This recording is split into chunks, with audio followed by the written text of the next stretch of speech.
Welcome to Fictional Narrative. I'm Mary, and it is Cozy Saturday, where I cover a cozy mystery that I've just delved into.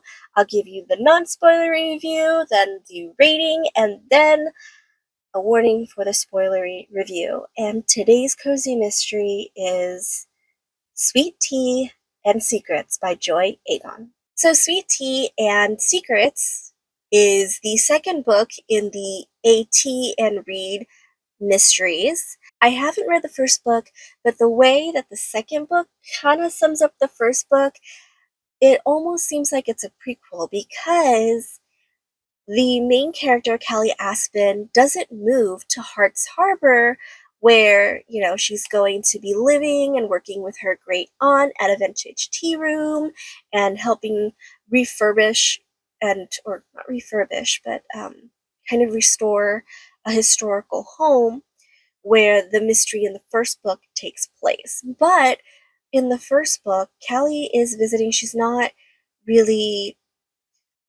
living there. She hasn't moved to the little town yet, as far as I understand the story. Now she's moving there and she's helping her aunt deal with a 4th of July celebration for the small town. And in doing so, she decides to delve into one of the oldest mysteries of the town, which happens in the 80s, where a Hollywood starlet goes missing, even though she's incredibly followed by paparazzi, incredibly famous. She disappears completely. And unfortunately, in trying to unmask this old mystery, or even to cover it a little bit as kind of a fun thing for the town to look back upon during their 4th of July celebration as a highlight in the town, someone ends up dead.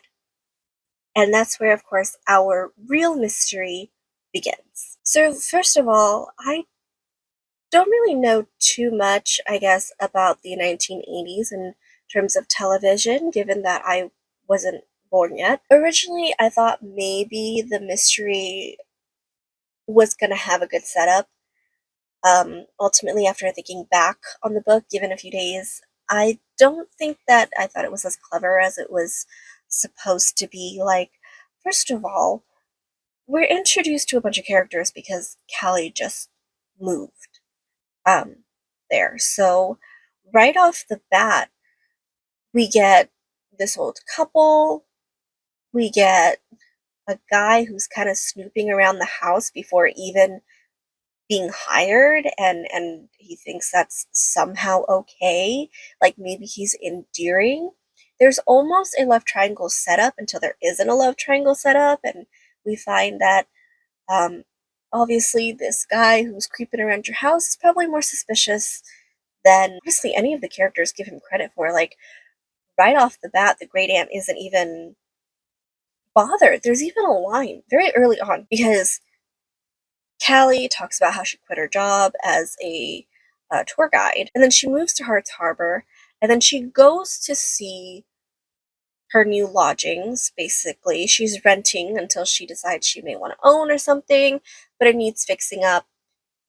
Her great aunt goes, "Yeah, I've already posted kind of like a community thing where, you're looking for probably someone who's a handyman who can help you do all of like the things that you're unable to do, right?" And okay, cool. But usually when you see a listing on something, you're probably gonna like call the person and be like, "Hey, so like I heard you were hiring. Like, can I come in for an interview or something like that?" And no, this guy just snoops around the new little, like, I want to call it a little cottage, but it's like it's like by the beach, like almost on the beach. So, eh. And her great aunt goes, "What harm can he do?" "Well, gee, he's working on somebody's house. I wonder what harm he could do." Uh, okay, which is weird. And I was talking about the mystery. This doesn't really too much have to do with the mystery, but you kind of start to see with the great aunt attitudes of people within the town where they don't think that they're in any kind of danger, even with a stranger going around. And then, of course, you're going to, because of that, be introduced to people who are more suspicious of this character. And honestly, I was very happy to find that this wasn't going to be a love triangle case because, I mean, there are a lot of love interests out there that are a red flag, but I feel like somebody snooping around your house before they even get hired, making a list before they even get introduced to you, is the one of the biggest red flags. And I can't, the reason I'm putting that in front right now because it's not even a spoiler. It like happens almost immediately when you get into the book. And so that's the kind of thing that I wanted to let you know. It's kind of clunky, and what you think is a red herring isn't a red herring, and whatever your instincts are when you start this book, it's gonna stay that. Like it really is. The mystery itself is so easy that it doesn't really do the justice of taking you into the world.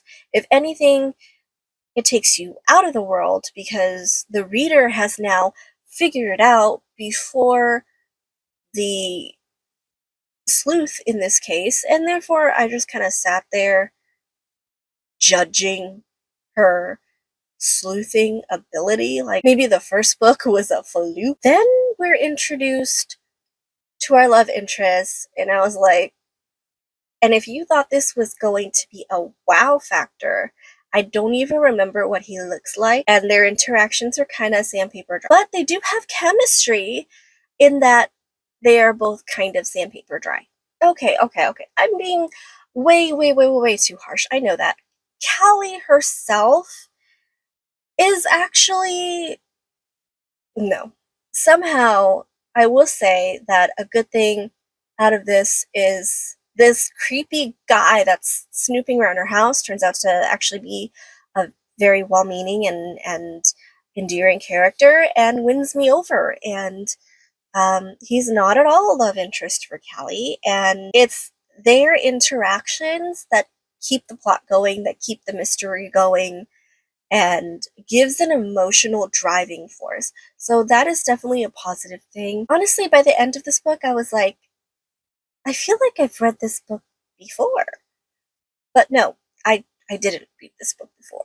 I read A Simple Favor before, and this was a lot like A Simple Favor. And so by this point, I'm wondering if I missed such a huge chunk of introduction and intrigue and description and chemistry that came from the first book. And maybe this is not a cozy mystery that I can delve into with any book as a standalone. Like, I have to read this chronologically, and that might be the key to enjoying it. But right now, I don't think that I would continue. That being said, I did rate it a 3 out of 5 because overall there were things that I really liked about it. Like, his name is Quinn.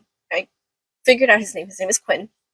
So again, Quinn slowly becoming endearing and finding out about him, that was something that I really, really enjoyed. There is a little kind of a side story about a dog who needs a new home. I enjoyed that. And I enjoyed the great aunt and being introduced to Deputy Fox's sister. Sorry, that was a lot of words. His name is Ace. He's our love interest, by the way. Ace Fox. It's a lot to say, and it just doesn't seem to roll off the tongue, but there he is. So yeah, 3 out of 5. Again, giving the benefit of the doubt that maybe I should have just picked up the first book instead of the second. I think I picked up this one thinking that it was actually the first book, so my bad. I think I'm going to end up just spawning a series outside of this series that's also going to be Saturdays, and it's going to be not so cozy mysteries. Because this one was not so cozy. It definitely felt more of like a mystery than a cozy mystery, but yeah. Anyway, 3 out of 5, and now let's move into our spoilery section. So let's start with some positives, right? Callie is weirdly dry with her love interest, but generally a pretty interesting character when she talks about what she wants in life. She wants to figure that out now that she's no longer a tour guide. She talks about her old job. She talks about, you know, having to email the deputy because after solving the first mystery together, she felt like there was a lot of chemistry there between them. Well, he's the most boring character in this book.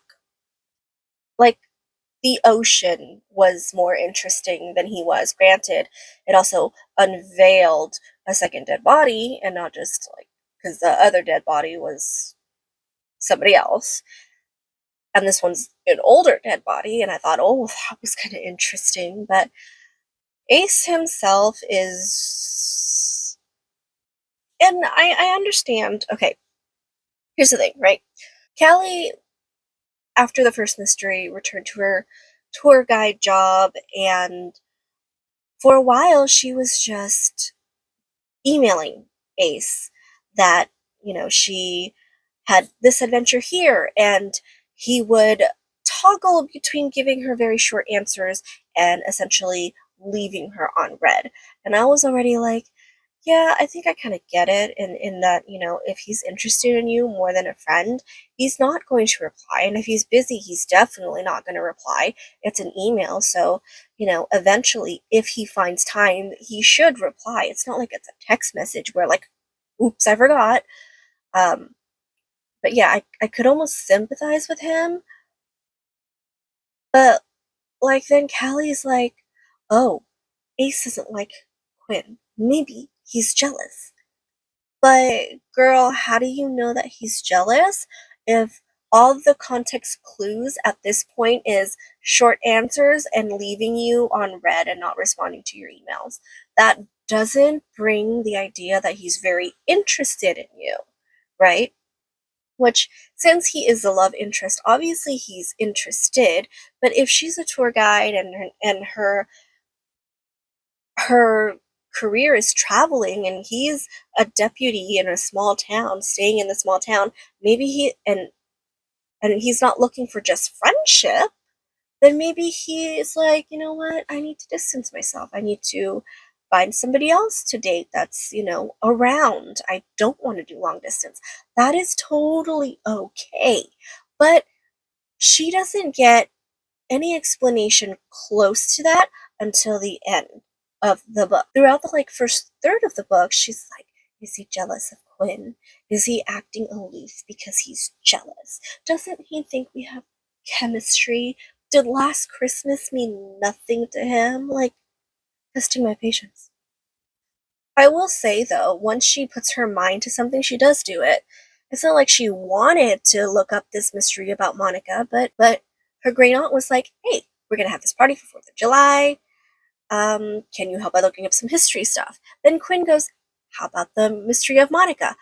I thought he was either press or like a PI or something, because if they're in the 2000s and the mystery started in 1980, why would you, if you were the murderer, why would you revisit the mystery now, right?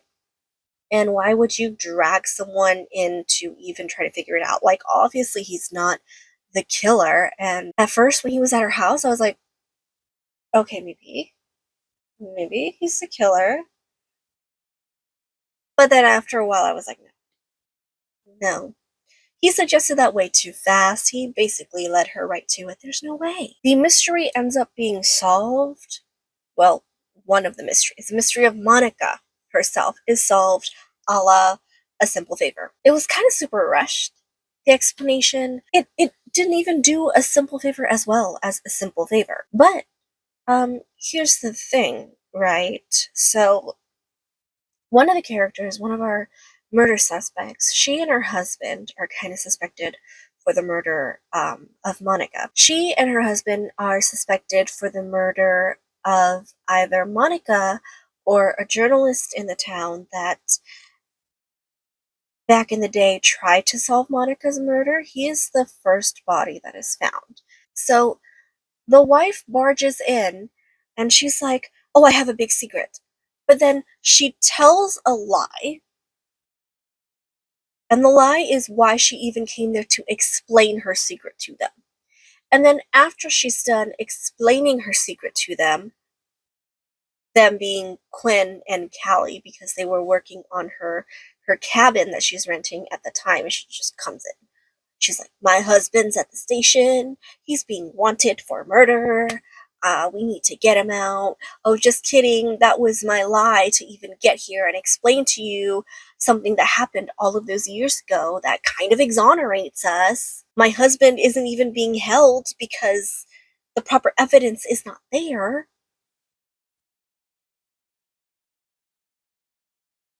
Why? It's so convoluted. And Ace, I don't like saying his last name, so I'm just gonna keep calling him Ace. But Ace and Callie are they have this plan, right? They're gonna confront the killer. Not them specifically. They're gonna hide, and somebody's gonna the wife is gonna confront the killer of the journalist. And so she goes there, and there's this whole like outfit change that was unnecessary. Like, you could just confront him and you don't have to wear a gold sparkly sequined outfit. I don't get it. But anyway, Ace gets punched, oh, which is hilarious. And this guy who acts and talks like a complete jerk, uh, to keep it rated G for some reason. He just acts really pompous, and I don't like him. Didn't like him to begin with. Thought he had too many diversions. He's like, "Yeah, I'll answer your question. Let me get this thing to drink. Let me get settled in." Ooh. Way to make yourself look even more suspicious. And mind you, the twist, the simple favor twist, was something that I did not expect, but I already kind of like solved the mystery in my mind. And I'm like, I'm just waiting for the introduction of one more character. And then that was the guy, and it all just, it's like walking on flat land. Overall, I don't think I'll continue this unless I want to pick up the first book, but it just wasn't interesting. The writing itself is perfectly fine. It is a 3 out of 5. This is an author that I see on the shelves a lot, and I think I just picked up the one that didn't quite speak to me. If this book interests you, let me know. If you want to know the simple favor twist and you want to read this book, don't say I didn't warn you. That's why I was like, it's so familiar, because I already read A Simple Favor, and A Simple Favor was a lot juicier than this one. So yeah, other than that, what's new? Let me know of what you think of my whole new setup. I wanted to try something new because it's summer and sitting by a window is ridiculously hot. So here I am. So if you made it this far, thank you so much. If you want to see more of me, like and subscribe. And hopefully next Saturday will be a cozy, cozy, cozy Saturday. And I'll see you next time. Bye.